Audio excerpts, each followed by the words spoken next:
Warga tolak pembongkaran tempat hiburan malam di Serang, Banten. Teriakan "Hidup Janda" menggema dalam aksi demo tolak pembongkaran gedung THM. Begini tuntutannya, ratusan orang dari berbagai kelompok menggelar aksi unjuk rasa di Jalan Lingkar Selatan, JLS di Kecamatan Kramatwatu, Kabupaten Serang, Senin, tanggal 15 November tahun 2021.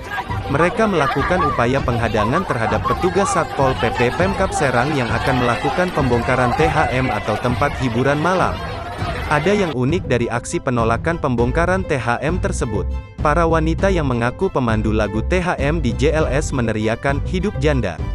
Aksi itu dilakukan saat para pemandu lagu dengan memakai baju ketat berunjuk rasa untuk menolak pembongkaran THM yang akan dilakukan Pemkab Serang.